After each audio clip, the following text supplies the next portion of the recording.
Do livro Gotas de Esperança, de Lorival Lopes, é a mensagem 142. Nós fazemos o mundo, não pense. Ninguém me entende, ninguém me ama, todos me desprezam, o mundo está contra mim. Tudo está dentro de você mesmo.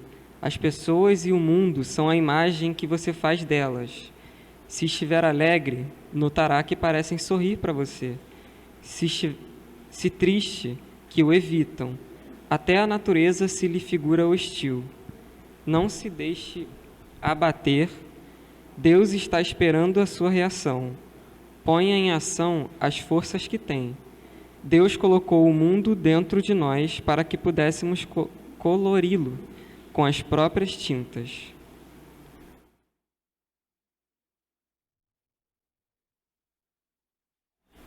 Deus, amigos espirituais aqui presentes, queremos agradecer por mais essa reunião começando, por mais esse estudo, que a nossa irmã Cris possa ser hoje abençoada, que ela possa conduzir de forma plena, que assim seja, graças a Deus. Bom, boa noite, amigos.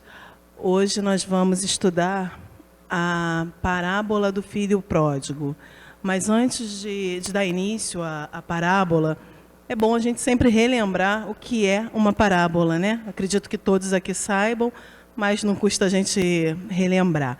Então, a parábola ela é uma narrativa de contação de história, em que Jesus pegava elementos do dia a dia, elementos do cotidiano, para que ele pudesse exemplificar as leis divinas, né? De forma que fosse mais fácil a compreensão e a assimilação.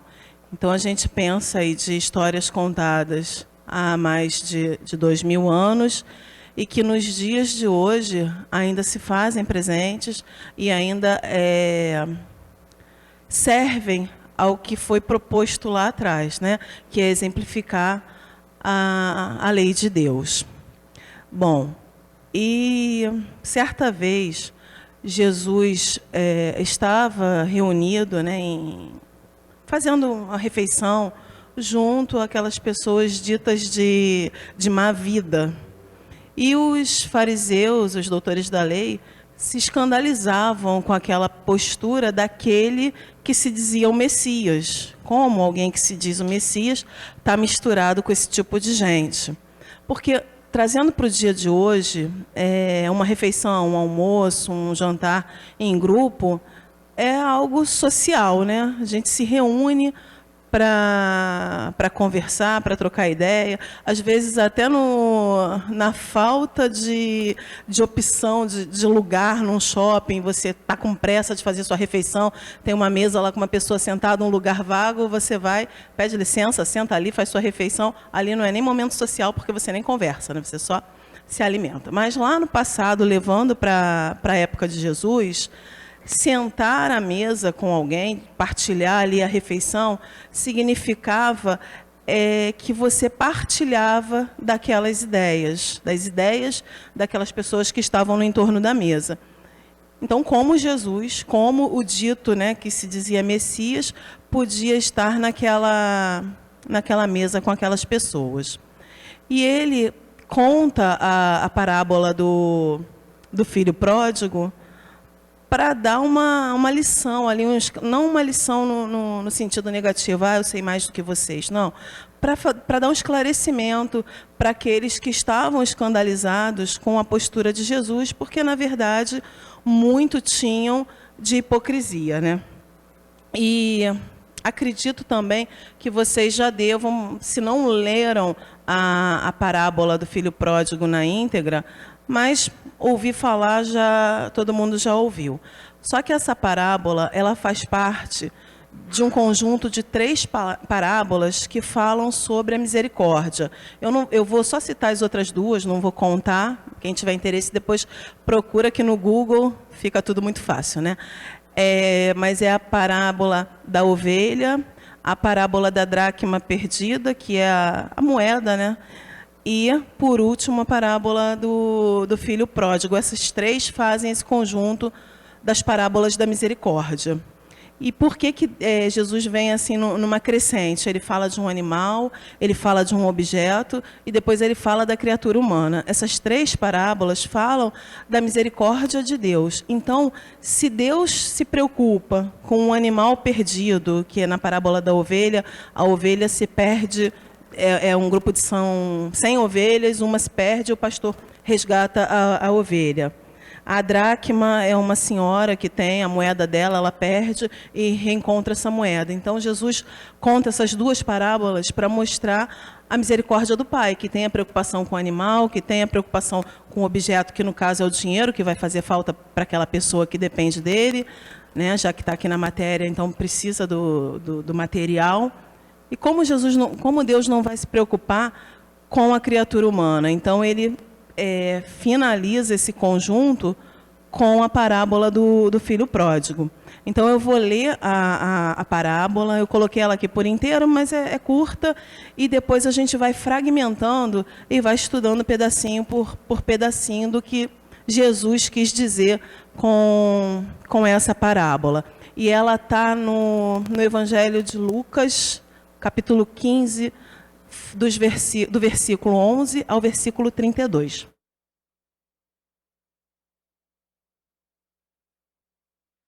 Um certo homem tinha 2 filhos, e o mais moço deles disse ao pai: Pai, dá-me a parte da fazenda que me pertence. E o pai repartiu por eles a fazenda. E poucos dias depois, o filho mais novo, ajuntando tudo, partiu para uma terra longínqua e ali desperdiçou a sua fazenda, vivendo desregradamente. E havendo ele gasto tudo, houve naquela terra uma grande fome e começou a passar necessidades. E foi, esse filho mais novo, o filho pródigo, chegou-se a um dos cidadãos daquela terra. Na verdade, ele estava ali pedindo emprego, porque ele já tinha perdido, gasto toda a herança dele. E esse homem que ele pediu emprego, ele mandou ele para os seus campos a apacentar porcos. Então, o filho pródigo foi cuidar dos porcos desse cidadão. Foi o emprego que ele conseguiu. Bom, ele desejava encher o seu estômago com as bolotas que os porcos comiam, e ninguém lhe dava nada. A fome era tanta que ele estava querendo comer a comida lá do porco. E caindo em si, ele disse: quantos trabalhadores de meu pai têm abundância de pão, e eu aqui pereço de fome. Levantar-me-ei e irei ter com meu pai, e dir-lhe-ei: Pai, pequei contra o céu e perante ti. Já não sou digno de ser chamado teu filho.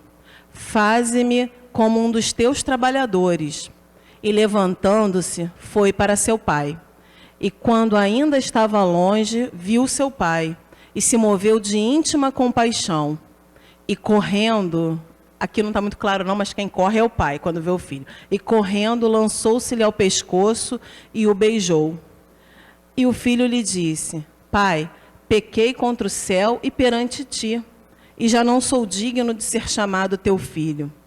Mas o pai disse aos seus servos: Trazei depressa a melhor roupa e vestilho, e ponde-lhe um anel na mão e sandálias nos pés. E trazei o bezerro cevado, é aquele bezerro gordo, bem nutrido, e matai-o, e comamos e alegremo-nos, porque este meu filho estava morto e reviveu, tinha-se perdido e foi achado.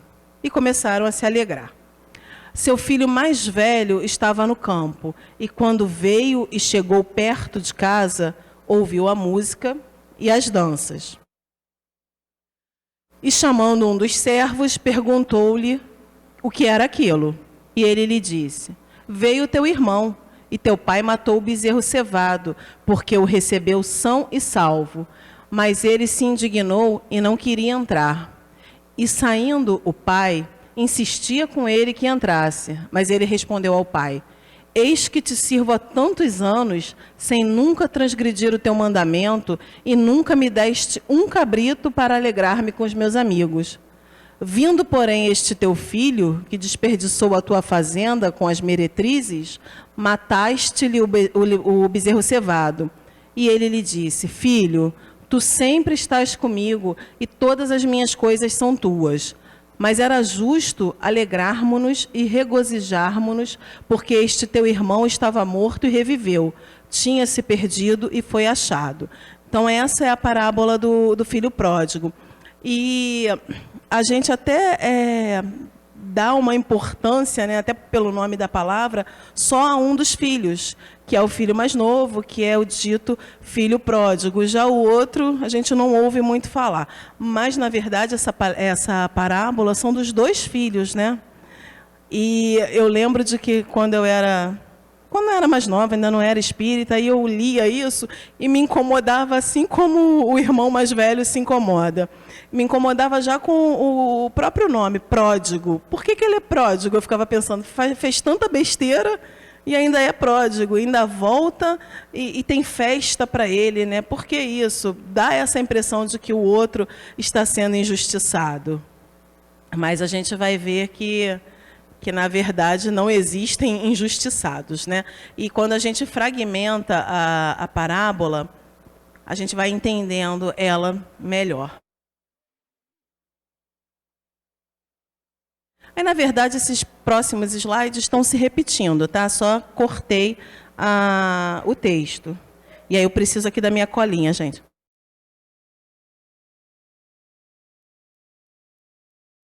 Da colinha e do óculos, porque colinha sem óculos é a mesma coisa que nada, né?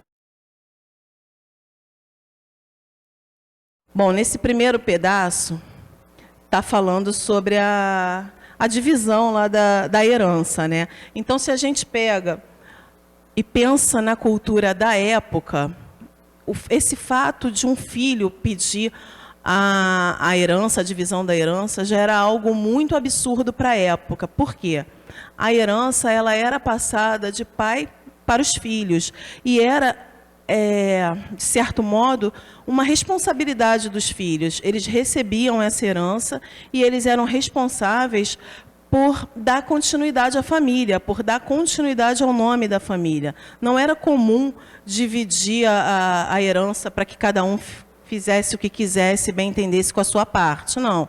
Os genitores morriam, a herança era passada para os filhos, esses filhos tinham filhos, e assim ia, né? E o nome da família continuava. Então, para a época, esse filho, só pelo simples fato dele querer a divisão da herança, ele já merecia o desprezo, ele já seria desprezado pela sociedade da época. Mas o pai, ao contrário do que o pessoal da época fazia ou faria, o pai vai e divide a herança entre eles, né? Divide a herança da herança para o filho. Por mais que talvez o pai pensasse que não fosse o mais adequado, mas o pai respeitou o livre-arbítrio do filho. Ele tinha direito à herança? Tinha. Ele queria a herança? Queria. Então, enquanto pai, ele foi e deu a parte que era do filho, né?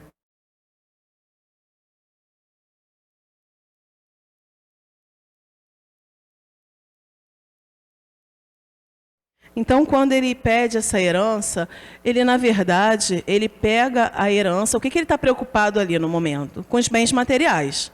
Né? Ele quer para ele experimentar a vida, ter as experiências dele.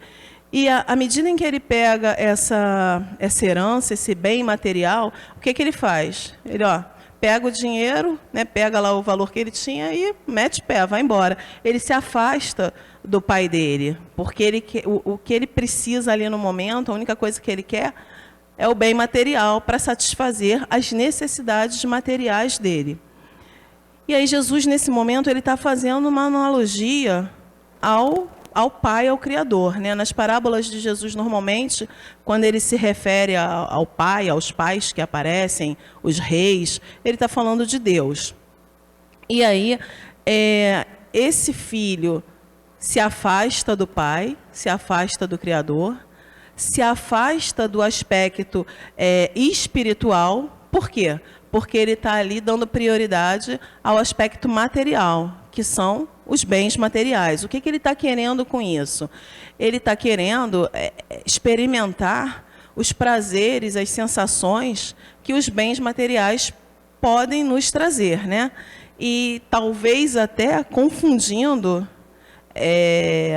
o conceito de felicidade com o conceito de prazer. O Pai ali o Pai, Deus, ele deixa para a gente os caminhos para a gente escolher. E ele pode nos dar uma estrada, um caminho asfaltado, né, só que vão ter sinalizações, vão ter lá as regras, os pardais, né, para limitar a nossa velocidade. Então, a gente tem um caminho e um local para a gente chegar. Então, eu tenho essa estrada que me traz segurança, porque ela é asfaltada, ela é sinalizada, mas eu também tenho que obedecer as regras dessa estrada. E tem um outro caminhozinho ali, pedregoso, tortuoso, mas é um atalho. E a gente indo por ali, a gente chega mais rápido. Agora, as chances de sofrer algum revés, algum acidente nesse caminho mais rápido é maior, mas a decisão é nossa, né? O Pai respeita a nossa decisão. Tá aí o livre-arbítrio. Não é um livre-arbítrio total, porque para algumas coisas, para que o nosso livre-arbítrio funcione, eu preciso do outro. Hoje, vou dar um exemplo meio grotesco, mas só para entender. Hoje eu acordei virada e decidi que eu vou matar uma pessoa. Eu moro sozinha, tá? Eu vou matar uma pessoa. É o certo? Não. Né? Não é o certo aos olhos de Deus, não é o certo aos olhos da lei da nossa sociedade, mas deu a louca em mim, eu quero matar alguém. É meu livre-arbítrio. Estou lá usando ele. E eu vou matar hoje. Eu acordei hoje, eu andei Água Santa inteira, em gente dentro, meia, e não consegui encontrar ninguém. Exerci meu livre-arbítrio? Exerci. Cumpri lá o que eu queria? Não, porque eu também precisava de outro que tivesse lá com o livre-arbítrio dele em funcionamento, querendo andar e cruzar o meu caminho, né? Então, assim, é ilimitado? É bem largo o livre-arbítrio, mas ilimitado não. Deixa eu pegar aqui a colinha de novo.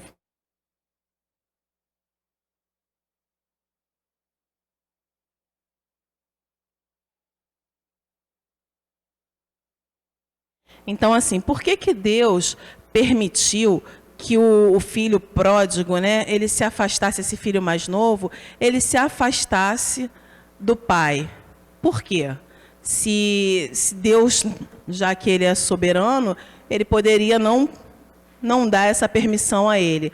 Mas por quê, gente? Porque a gente tem o livre-arbítrio e porque Deus não violenta as nossas consciências, né? Deus não quer que nenhum de nós estejamos próximos a Ele por imposição, por uma determinação, por medo. A gente vê nas religiões, pegando a religião católica, qual é o medo ali que é apresentado na religião católica? É o inferno, né? Se você não seguir ali a risca, você vai lá conhecer o capeta, e ninguém quer. Mas será que essa aproximação, eu acho que ninguém quer, será que essa aproximação aí de Deus seria por livre e espontânea vontade, ou tem um medinho sendo colocado ali para a pessoa seguir a linha, né? A gente pode pensar aqui também no Espiritismo. Muito é falado do umbral. E creio eu que muita gente tenha medo aí, né? A gente tem a noção de umbral, a noção visual, muito do que se passa na televisão. Aquela novela A Viagem, o filme O Nosso Lar. Se é daquele jeito ou se é pior, a gente não tem certeza, né? Mas quem quer ir lá para ver? Deixa eu conferir, para ver se é igual o que foi apresentado no Nosso Lar ou se é mais suavezinho. E poderia ser uma forma de te trazer para Deus pelo medo do umbral. Mas é isso que Jesus quer? É isso que Deus quer? Não. O que eles querem é que a gente conheça a lei divina, as leis divinas, e que a gente entenda que seguir essas leis é o melhor para nós. Só que cada um tem o seu tempo. Uns conhecem e praticam mais rápido, outros conhecem e não conseguem praticar. E a gente tem aí a bênção da reencarnação, para de tempo em tempo a gente voltar tendo a oportunidade de aplicar, né, de vivenciar as leis divinas. Então, nessa parábola, o pai deixou que o filho fosse. E ele foi lá curtir a vida dele. Então, aí só para reler, né, um certo homem tinha 2 filhos e o mais moço deles disse ao pai: pai, dai-me a parte da fazenda que me pertence. E o pai repartiu por eles a fazenda. E poucos dias depois, o filho mais novo, ajuntando tudo, partiu para uma terra longínqua e ali desperdiçou a sua fazenda, vivendo desregradamente. Ele estava em busca, como eu disse, do prazer, né? E às vezes a gente até vai em busca do prazer pensando que está buscando a felicidade. Só que o prazer, ele é, além de momentâneo, você precisa cada vez um pouquinho mais. O prazer exige isso da gente, que você busque mais e mais e mais. Rapidamente você fica insatisfeito com aquele tantinho e você quer mais. Exemplo, as drogas, a bebida alcoólica. A pessoa que tem o vício no álcool, por exemplo, ela bebe um copo dizendo que vai ser só esse copinho. E no final fica lá na tal da saideira e a saideira não sai nunca. Por quê? Porque aquele copo te deu um prazer imediato. Daqui a um pouco esse prazer passou. Eu preciso de mais um pouquinho. Aí eu tenho novamente prazer. E eu preciso de mais. E eu preciso de mais. E aí você, no exemplo do alcoólatra, né, caiu no vício do alcoolismo e ele precisa cada vez mais para que ele possa ter aquela sensação de prazer. E muitos ali vão dizer: eu sou feliz assim, eu estou feliz. Não, você não está feliz, você está sentindo prazer pela sensação que aquele vício do álcool está te trazendo. Mas você vai estar precisando cada vez mais, e a gente vê muitas pessoas que tinham a vida relativamente estável, e ela desestabiliza toda a vida dela, né? Pessoas que tinham sua família, sua casa construída, e depois às vezes ficam até em situação de rua, por conta do vício da bebida. Esse é um exemplo de felicidade? Não, não é. E essa pessoa pode estar dizendo: mas eu sou feliz assim. Será? Ou será que ela está confundindo lá a felicidade com prazer? Agora, quando a gente pensa em felicidade, tem um exemplo bem simples, corriqueiro e que todo mundo já deve ter sentido.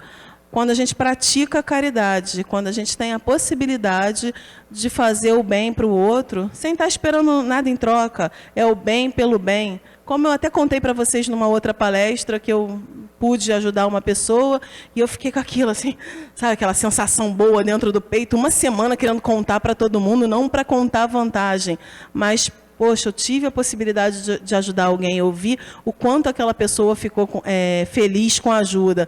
E isso me felicita também. Então, voltando lá para o prazer, também é uma suposta sensação de conforto.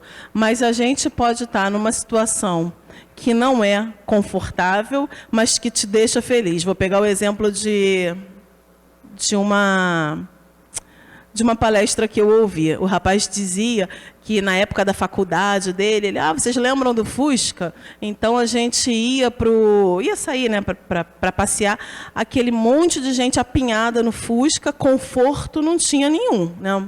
Vários amigos lá dentro do Fusca, mas a sensação de felicidade por poder reunir os amigos para ir para o local em que eles iam se divertir, então não era confortável, mas trazia felicidade. E tem outras situações que te dão o conforto, te dão esse prazer, mas não te trazem a felicidade. E aí ele exemplificou com uma situação até de desencarnação. Ele falou, de repente, uma pessoa que tem uma condição financeira boa, está num avião, primeira classe, super confortável, indo para o velório de um parente, de um ente muito querido. É uma situação ali. Prazer é a questão do conforto que ele está tendo. Agora, a felicidade, onde a gente está vendo nessa situação. Então, é bom a gente começar a fazer esse exercício, né, de tentar discernir aí o que é felicidade, o que é prazer. Felicidade é algo que dura. Prazer é algo momentâneo e que normalmente você precisa cada vez mais para você manter aquele prazer. E foi o que aconteceu com o filho pródigo, até que ele cai em si, né? Ele perdeu todo o dinheiro da herança, ele não tinha comida, ele não tinha de onde tirar o dinheiro, e agora o que eu faço? É nesse momento que ele se volta para o lado espiritual. Em quem ele vai pensar? Na casa dele, naquele conforto lá da casa, que não traz prazer, mas que traz felicidade, porque ele tinha a segurança de um lar, né? Ele tinha um pai, um irmão, e ele trocou aquilo tudo pelas experiências aí da vida, as experiências efêmeras, né? Que ele sabia lá por quanto tempo iam durar. Então aí a ilustração mostra essa parte lá dele cuidando dos porcos, né? E havendo ele gastado tudo, houve naquela terra uma grande fome e começou a passar necessidades. E foi e chegou-se a um dos cidadãos daquela terra, o qual o mandou para os seus campos a apacentar porcos. E desejava encher o seu estômago com as bolotas que os porcos comiam e ninguém lhe dava nada. Quando fala que houve fome, né, nessa terra, nessa grande terra, a gente também pode fazer uma alusão à fome espiritual, à fome daquelas características, das qualidades morais que fazem com que você evolua no seu percurso, né?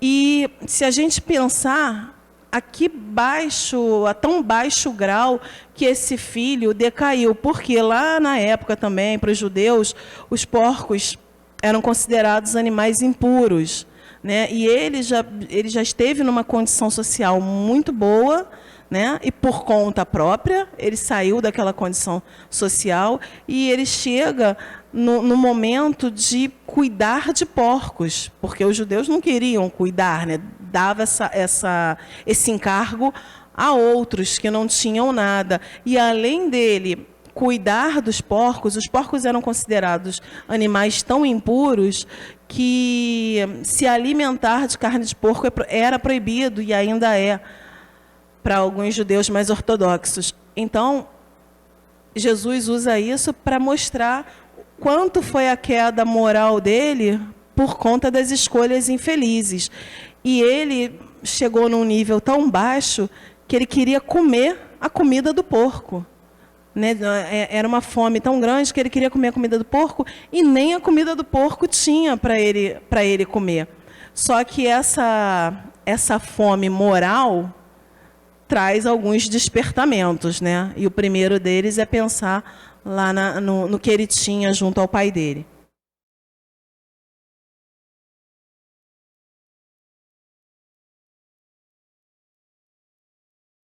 E aí, gente, como eu falei que Deus não quer, né, o Criador não quer que a criatura se aproxime por imposição, por exigência, por medo. Eu já ouvi algumas pessoas falarem assim, eu lembro de uma menininha, né, ela agora tem acho que 15 ou 16 anos, mas ela estava conversando com a minha filha e na época ela devia ter uns 11 e a minha filha 10 ou 9. E a menina virou para a minha filha e falou assim, não, isso eu não posso fazer. Aí a minha filha falou para ela, mas por que não? Aí ela, porque eu tenho temor a Deus. Aí a minha filha olhou para mim e fez assim, sabe, mãe, por que, né, temor, medo? Por que medo de Deus? Então, seguir as leis só porque você teme, porque você tem medo, é um mecanismo de freio, é um freio, inclusive um freio social, que se usa para que a gente não viva, não retorne a uma situação de barbárie. Né? Na vida em sociedade, aqui, encarnados, mas junto a Deus, a gente não tem que se aproximar dele por medo, a gente tem que se aproximar dele por amor, porque ele mandou o filho dele aqui justamente para isso, para ensinar a gente a lei do amor. Agora, se você escolhe lá aquele caminho que aparentemente é o mais rápido, né, mais tortuoso, muitas vezes você vai esbarrar no medo, inclusive. Então, falando lá de felicidade, Quando o homem é infeliz, se a gente pensa em bem material para sinônimo de felicidade, então vai ter muita gente infeliz e muita gente infeliz o tempo todo. Porque você conquista aquele bem material que você queria, mal conquistou, você já está pensando em outro. Oba, vou fazer outra continha, outro parcelamento, e vamos lá. E vamos lá ser infeliz, porque aí você conquista os seus bens materiais e conquista também assim, uma conta, né, que o teu salário não dá conta de pagar. Então, pensar em felicidade relacionado a bem material, a gente está pensando errado. A gente está pensando ali em prazer. Ah, conquista lá do meu telefone, da minha televisão maior. Você bota uma televisão enorme numa sala pequena, daqui a pouco você vai ter que conquistar os seus óculos, porque aquela televisão ali vai estar te fazendo mal por estar tão perto de você. Agora, a verdadeira felicidade é bem diferente dessa felicidade material.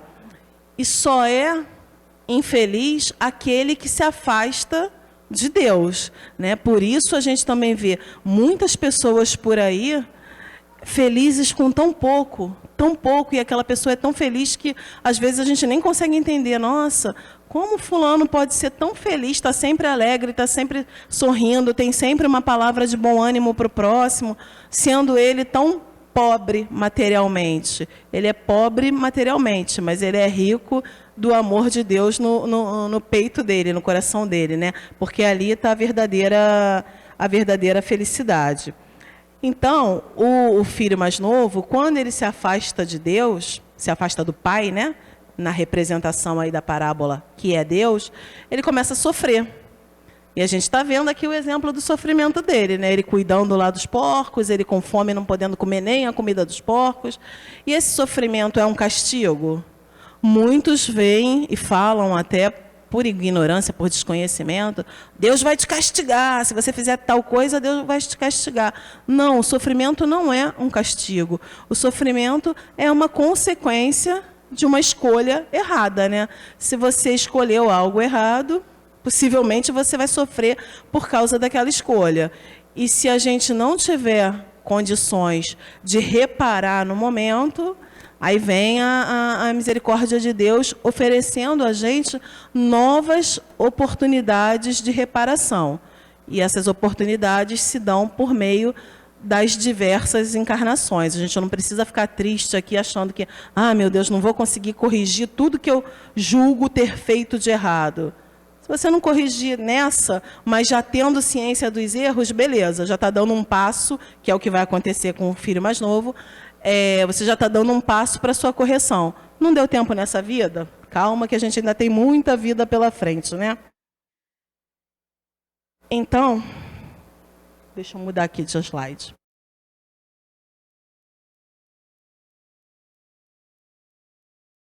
Então, aqui ele começa, a ficha começa a cair, né? Mas a ficha dele cai quando ele está lá no fundo do poço.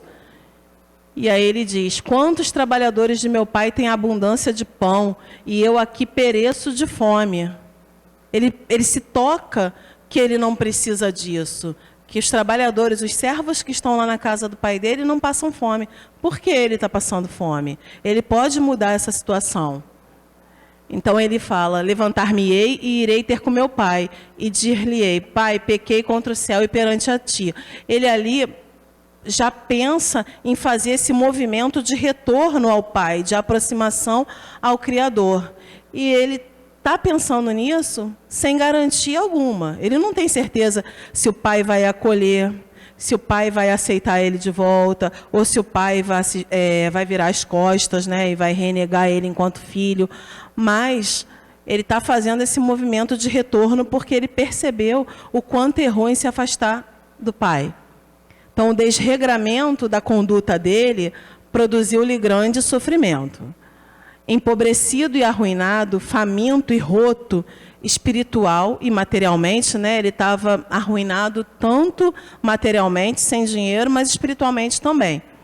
Ele consegue se reconhecer como o único culpado das mazelas da vida dele. Foi ele que acabou procurando aquilo para ele, trazendo para ele. Então, ele é o único culpado de tamanha desventura, o único responsável pela crítica situação em que se vê. E que bom ali que pelo menos ele consegue reconhecer, né? Quantos de nós erramos e não conseguimos reconhecer os nossos erros, terceirizamos a responsabilidade. Ah, mas eu fiz isso porque fulano fez tal coisa comigo. Ah, mas fulano me cutucou e aí eu acabei revidando. Se você errou, a responsabilidade é tua. Os meios ali para os erros e os acertos vão aparecer sempre nas nossas vidas. A escolha vai ser sempre nossa. Escolheu o caminho do amor? Maravilha. Não escolheu, vem a dor, vem o sofrimento para resgatar a gente para o Criador, para fazer com que a gente se aproxime novamente dele.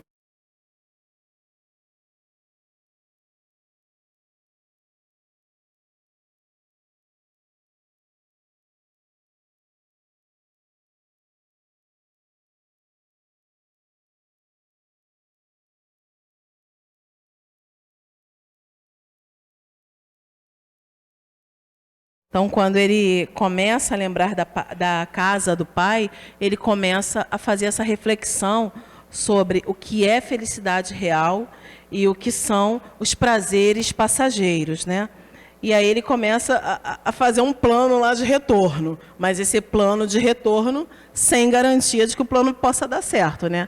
Ele pensa lá em se oferecer para o pai para se tornar um trabalhador da casa do pai. E ali ele está mostrando a humildade dele. Eu achei interessante na parábola, que em momento algum ele se mostra orgulhoso. Ele errou.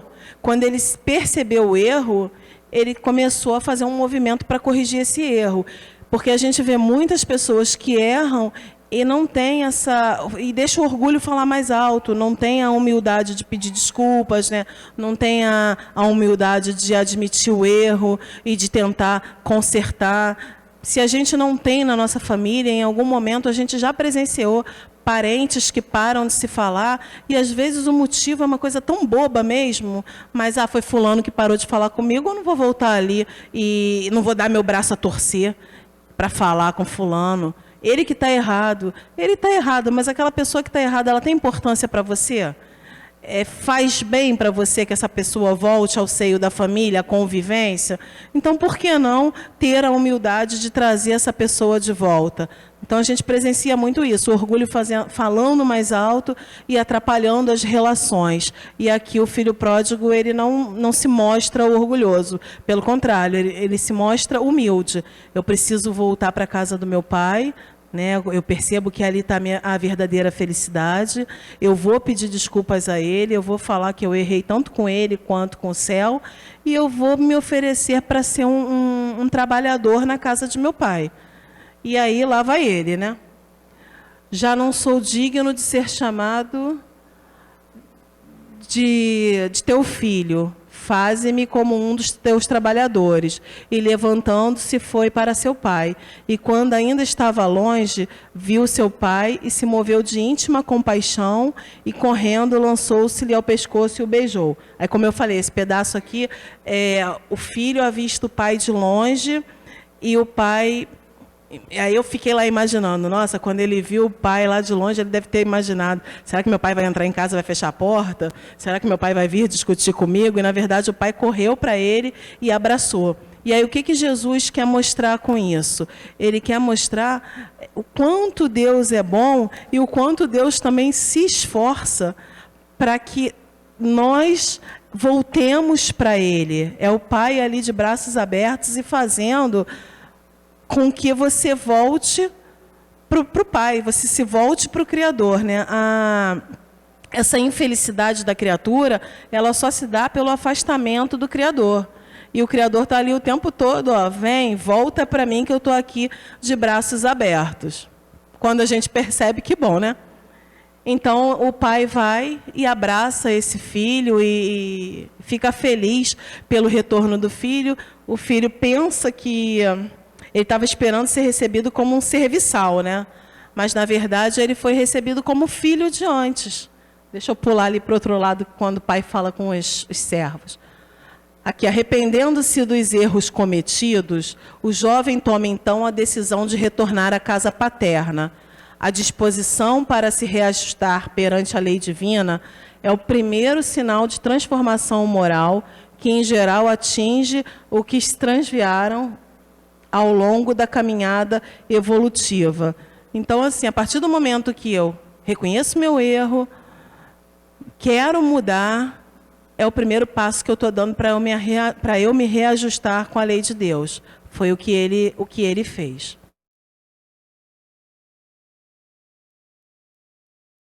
E aí, quando ele chega lá para o pai, né, e pensa que vai ser tratado como um serviçal, e na verdade o que ele ouve é o pai dizendo aos servos: trazei depressa a melhor roupa, vestilho, e ponde-lhe um anel na mão e sandálias nos pés, e trazei o bezerro cevado, bem nutrido, e matai-o. E comamos e alegremo-nos, porque este meu filho estava morto e reviveu. Tinha se perdido e ele foi achado. Então o pai ficou feliz com o retorno do filho. Na verdade, é Deus ali falando que nada, ele esperava ser recebido, mas como um serviçal. Foi o que ele planejou lá. Ele foi recebido como o filho que ele sempre foi. O que Jesus quis mostrar com isso? Que todos nós somos filhos de Deus, independente do que a gente faça, independente dos erros que a gente cometa, independente da demora que a gente tenha, né, para reconhecer Deus como nosso Pai, todos nós somos filhos dele. Essa é uma condição que ninguém tira da gente, mesmo que a gente não saiba, não acredite, não utilize, mas é uma condição que está lá. Todos somos filhos de Deus. Nesse momento é essa a representação que Jesus quis mostrar por meio do retorno do filho, né? A recepção que o pai faz para o filho. E ele fala que o filho estava morto e reviveu. O que ele quer dizer aí quando ele diz que o filho estava morto? Ele estava afastado da verdadeira felicidade. Ele estava afastado das leis divinas. E quando ele reconhece todo o erro e retorna, ele revive. Revive simbolicamente falando, né? Porque ele não morreu de fato. Ele revive porque ele consegue dar seguimento àquele caminho de felicidade que é o que o pai esperava dele, esperava para ele, e que o Pai espera para todos nós, cada um no seu tempo, né? Deus é misericordioso o tempo inteiro. Ele espera que cada um encontre esse caminho no seu tempo. Ele respeita isso. E a hora que a gente encontrar o nosso caminho, ele está lá de braços abertos para nos receber, para fazer aí a festa. E aí, voltando para o título da parábola, né? Parábola do filho pródigo, na verdade, são dois filhos que tem ali, não é só o pródigo. A gente dá... os holofotes ficam virados para esse filho mais novo, que sai, que erra, mas tem o filho mais velho. Então, na verdade, é uma parábola de dois filhos, né? E quando o mais novo está pedindo que seja feita a divisão da herança... O que o mais velho faz, gente? Não faz. Ele não faz nada, né? Ele fica ali quietinho. Ele podia ter conversado com o irmão, já que, como eu falei, a cultura da época, para a cultura da época, isso era algo inimaginável, dividir a herança. Ele podia ter chamado o irmão dele e ter falado: mas por que você está querendo dividir a herança? Você não sabe que a gente tem que dar continuidade à herança da família? E ele fica lá quietinho na dele. Ele age... ele não dá nenhum conselho para esse irmão, ele não tenta falar com o irmão, ele não se expõe ali naquela situação, né, de falar com o pai, mediar uma conversa entre os dois. Qual é a maneira como ele se comporta? Ele é indiferente ao que está acontecendo. O irmão pediu a herança, pegou a herança, fez o que quis, tipo, o problema é dele, não vou me meter nisso aqui, vou ficar quieto. Só que, quando o filho pródigo volta, aí ele não gostou da reação, né, na reação do pai.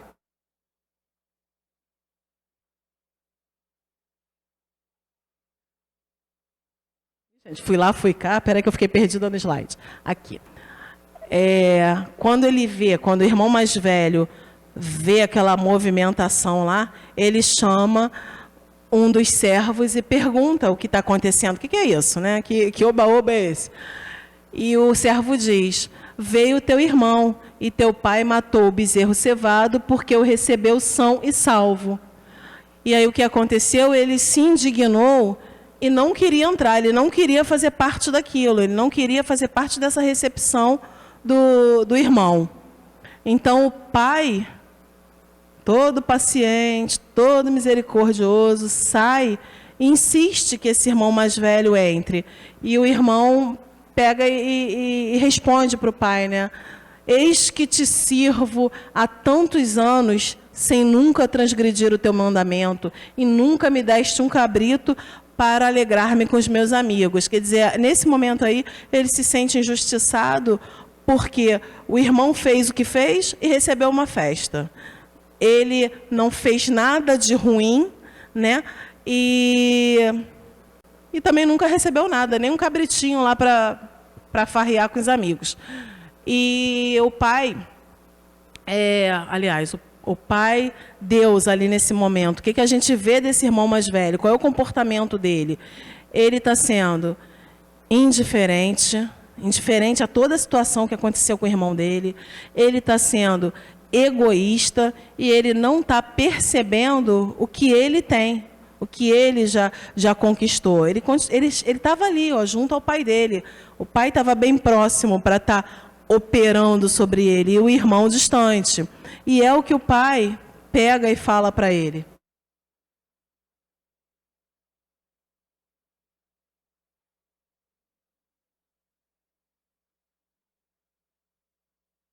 Ele continua lá falando com o pai, né, indignado com a festa que estava acontecendo.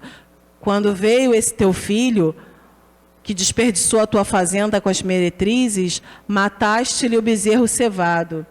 E ele lhe disse: filho, tu sempre estás comigo e todas as minhas coisas são tuas. Mas era justo alegrarmos-nos e regozijarmos-nos, porque este teu irmão estava morto e reviveu. Tinha se perdido e foi achado.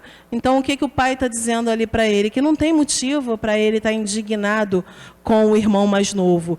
Porque ele está junto ao pai e tudo que é do pai é dele. Ou seja, tudo que é de Deus é nosso.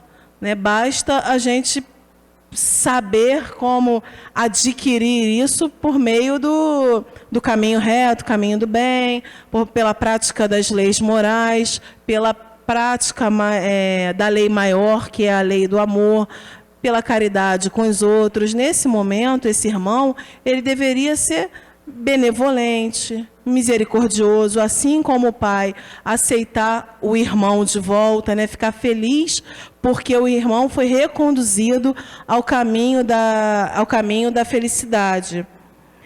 E aí, o pai, nesse momento, ele que é sublime, ele fala para o filho: tudo que é meu é teu também, tudo que eu tenho pertence a você também.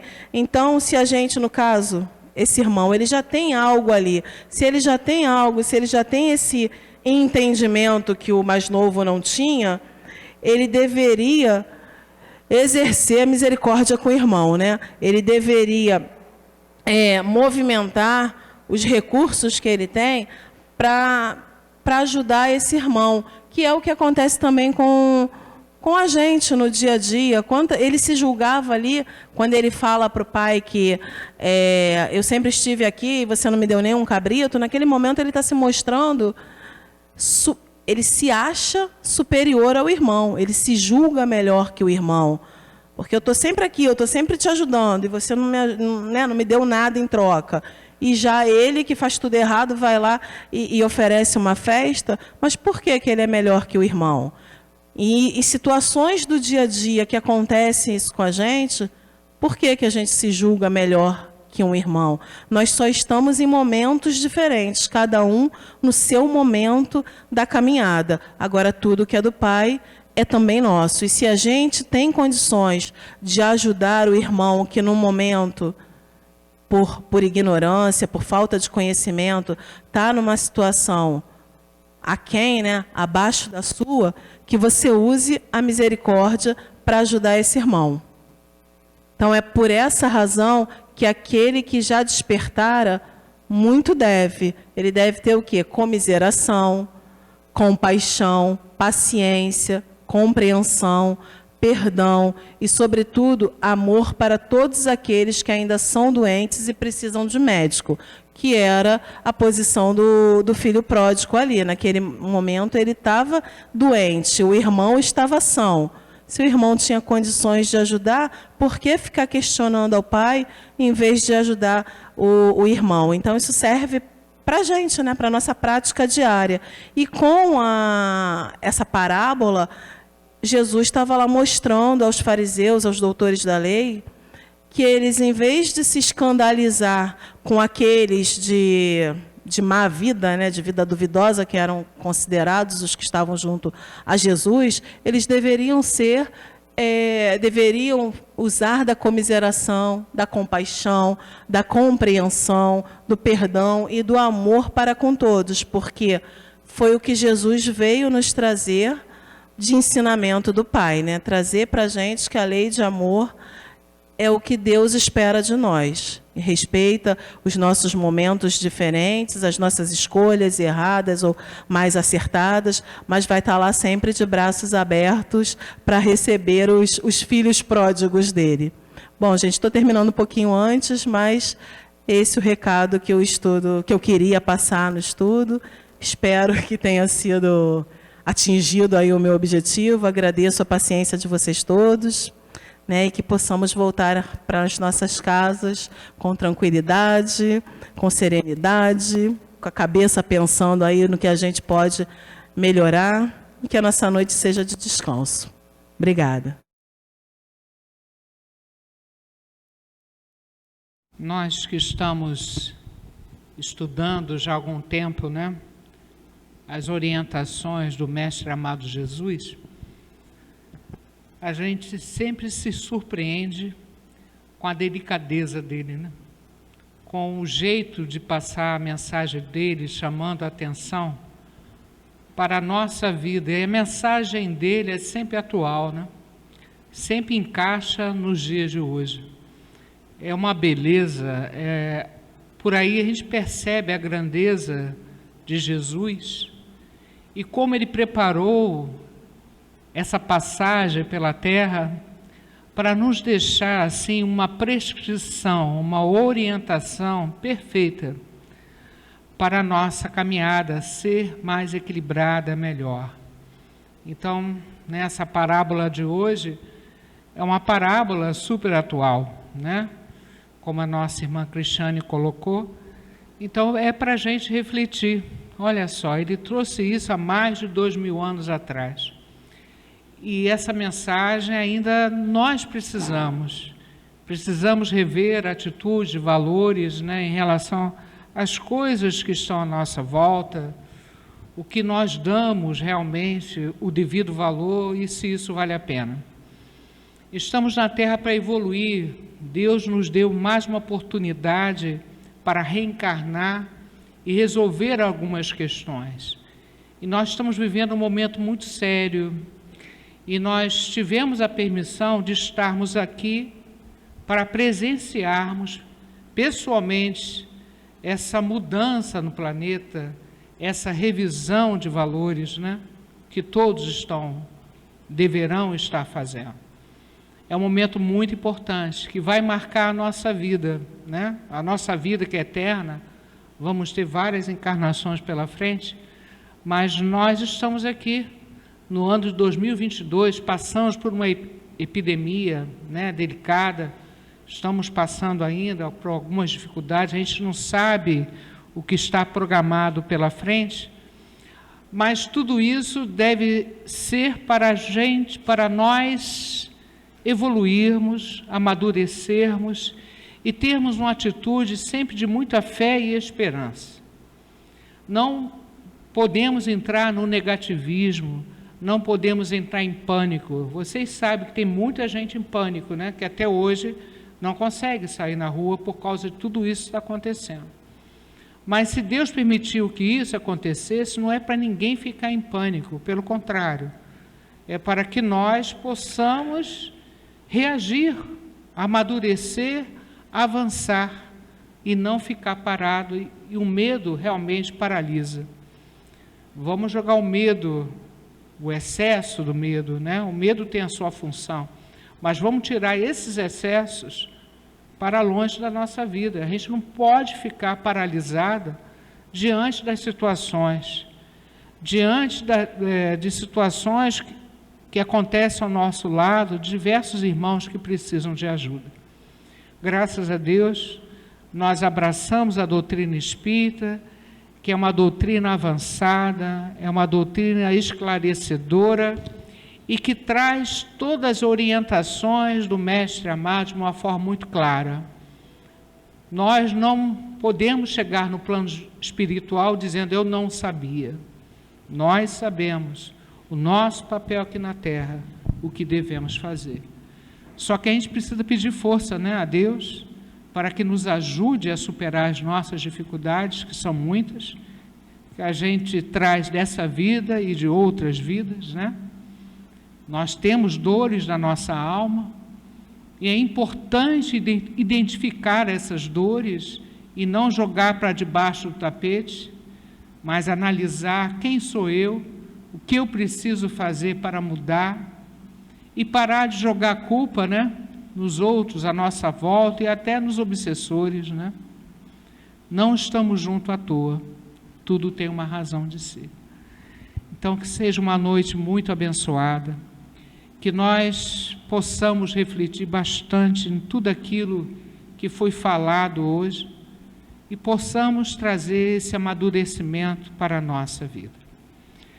E é o momento agora das nossas orações. É o momento da nossa ação, através da oração, né? Então vamos todos nós aqui abrir um espaço na nossa mente para lembrar dos nossos entes queridos, que hoje estão vivos em outra dimensão. Aquele pai, aquela mãe, aquele amigo, aquele avô. Nós temos uma família espiritual maravilhosa, enorme. Então queremos homenagear todos eles nesse momento, mandando a nossa mensagem de amor, de saudade, sim, mas ao mesmo tempo numa torcida valorosa para que eles estejam bem no plano espiritual, especialmente o nosso irmão Cosme Ferreira dos Santos, a sua família aqui presente, a sua esposa. O nosso irmão desencarnou há pouco tempo. Que o nosso irmão Cosme seja muito bem recebido no plano espiritual, ajudado nesses primeiros momentos, para que ele se encontre com Deus dentro da sua mente, dentro da sua vida espiritual, né? Que ele seja envolvido em muita luz e receba esse carinho da sua família aqui presente, para que ele tenha certeza que ninguém esqueceu dele, que estão orando, pedindo para que ele seja feliz no plano espiritual. Eu quero pedir também um irmão que trabalhou comigo, Niderval, que foi cozinheiro do Salgado Filho. Eu soube ontem que ele faleceu por Covid. Que Deus o abençoe, é um irmão muito querido, né, um grande trabalhador, que ele seja muito bem recebido no plano espiritual. E continuamos assim, vibrando, pensando, pedindo por todos os nomes que estão na caixinha de prece, todos os nomes que estão na nossa mente recebam a nossa oração.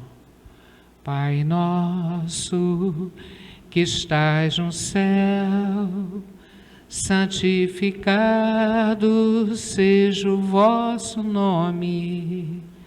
Venha a nós o vosso reino, seja feita a vossa vontade, assim na terra como no céu, assim na terra como no céu. O pão nosso de cada dia dai-nos hoje, ó Senhor. Perdoai as nossas dívidas, assim como perdoamos aos nossos devedores. Não deixeis cair em tentação, mas livrai-nos de todo o mal. Não deixeis cair em tentação, mas livrai-nos de todo o mal. Que os nossos entes queridos recebam um abraço apertado de saudade, uma torcida alegria para que eles estejam bem. Pedimos pelas nossas companhias espirituais, por todos os irmãos desencarnados que estão aqui hoje e que estão no plano espiritual. Que assim seja, graças a Deus. A nossa casa é um ponto de luz, é um pequeno sol aqui no bairro, que irradia muita energia bonita. Porque quando nós falamos aqui em Jesus, Ele se faz presente, Ele aumenta a energia dessa casa, e essa casa vai espalhando o seu amor pelos nossos lares, pelos endereços que nós colocamos na caixinha de radiação, pela nossa comunidade. E essa energia vai gerando, vai espalhando para onde ela puder chegar e quem quiser receber. Então, que os nossos lares recebam nesse momento essa energia que parte dessa casa enriquecida pelo amor de Jesus, e possa lá entrar, limpando a atmosfera espiritual do nosso lar, tocando aquelas pessoas com mais dificuldades, iluminando cada pessoa dessa, para que ela possa ter essa fé, essa esperança, essa alegria de viver, não é? Então, espalhando essa energia de amor para todos os endereços que nós colocamos na caixinha de radiação. Que esses irmãos recebam a visita dessa equipe da casa e possam, dessa forma, se sentir amparados, fortalecidos na sua caminhada. Que assim seja, graças a Deus. E nós que estamos na matéria, né, cumprindo uma missão, uma expiação, uma prova aqui na Terra, quem está na matéria sofre a ação da matéria, né? Então, de vez em quando, a saúde, né, traz algumas dificuldades. A gente está vivo, está na matéria. E precisamos, então, ter serenidade para superar os momentos de dor, as doenças que nos chegam. E precisamos, então, manter a nossa fé, o nosso equilíbrio. Especialmente pedir a Deus que mantenha a nossa saúde mental. A saúde mental está sendo muito abalada, muito pela fé oscilante, né? A nossa fé, que deveria ser um grão de mostarda, ainda está menor do que isso. Então precisamos levantar a nossa fé, a nossa esperança, a nossa alegria de viver. Precisamos encontrar Deus a cada dia que a gente levanta da cama e começa um novo dia. Então precisamos de saúde mental, saúde espiritual, saúde física. E nós temos uma equipe médica dessa casa linda, maravilhosa, que nos ajuda sempre. Que vão visitar aqueles nomes que nós colocamos na caixinha de visita médica, e levar um lenitivo, um carinho, um consolo, uma orientação aos médicos da Terra, né? E nós que estamos aqui, nós também precisamos nos sentir consolados, abraçados por essa energia dinâmica, atômica, que vão penetrar no nosso organismo, nas nossas células e reequilibrar cada uma delas. Especialmente os nossos neurônios, no alto da cabeça, possamos captar essa luz divina, penetrando pelo alto da cabeça e espalhando pelos nossos chakras, né? Nossos centros de força. Então vamos nesse momento pedir, especialmente para a nossa irmã Maria da Paz Silva Costa, na rua Clarimundo de Melo, 118, encantada. Ela está com uma trombose enorme na perna esquerda e, infelizmente, com dificuldade, né, de ser atendida. Que os caminhos se abram, que a espiritualidade dessa casa possa abençoar Maria da Paz e ela, dessa forma, ser protegida e possa ser atendida da melhor maneira possível aqui na Terra, né? Então vamos pedir por nós que aqui estamos, pedir pelo nosso irmão Peter, que está aqui hoje, né? Ele fez um sacrifício de vir aqui, está operado, está com pontos ainda, mas o irmão está aqui precisando desse carinho também. Então que ele receba toda essa ajuda, todo esse amor. Vamos, Jesus, passear na minha vida. Quero voltar aos lugares em que eu estive só. Quero voltar lá contigo, vendo que estavas comigo. Quero sentir teu amor a me embalar. Cura, Senhor, onde dói. Vamos pensar na nossa dor, né? Pensar e sentir a mão de Deus, de Jesus, sobre aonde está doendo, né? Nos incomodando, especialmente na nossa mente. Cura, Senhor, onde dói. Cura, Senhor, bem aqui. Cura, Senhor, onde eu não posso ir. Que aqueles nomes e endereços na caixinha de visita médica, a equipe daqui possa partir até lá, levar essa energia bonita aqui, esse ectoplasma que todos nós doamos um pouco, para socorrer esses irmãos necessitados, né? E também para fluidificar a água no ambiente, que é mais um carinho que a gente recebe. É muito carinho, é muito amor sobre todos nós.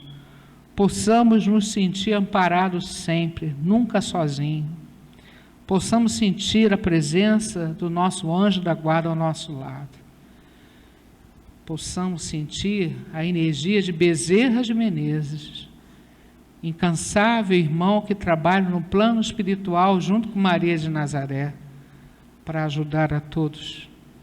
E pedimos então pelos irmãos que estão na rua sofrendo fome, frio, pelos irmãos que estão em hospitais, asilos, orfanatos, prisões, pelas crianças, né, do mundo, por aqueles que estão sofrendo na guerra. Enfim, Pai, o trabalho é incessante, né? E precisamos orar muito para que a energia do bem esteja sempre circulando em nós. Nós somos um campo magnético. Esse campo magnético nosso tem que refletir luz. E nós refletimos luz quando fazemos esforço em dominar as nossas más tendências, fazemos esforço em orar e vigiar, fazemos o esforço para fazer o culto do Evangelho no lar, extremamente importante para trazer luz e equilíbrio para a nossa casa. Então, nós somos sempre muito amados por Deus. Vamos agora então ao último momento, que é o momento do passe, que possamos, nesse momento do passe, nos concentrar, porque cada um aqui vai receber aquilo que precisa, como fosse o passe individual lá dentro. O passe também é individual aqui, porque cada irmão tem um espírito ajudante que está equilibrando essa energia para chegar a cada um de vocês e trazer a ajuda que nós precisamos.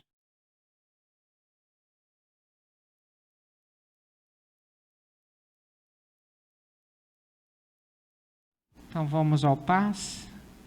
Senhor, tua luz traz imensa paz, Tu és a verdade, o caminho, porto seguro das aflições, amparo ao sofredor.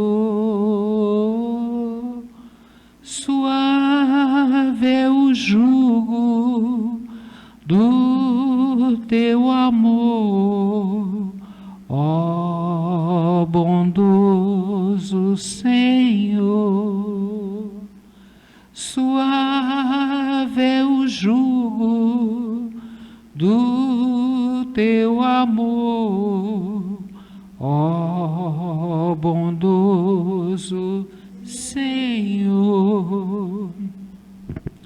Nós temos certeza dessa bondade de Deus, a bondade infinita.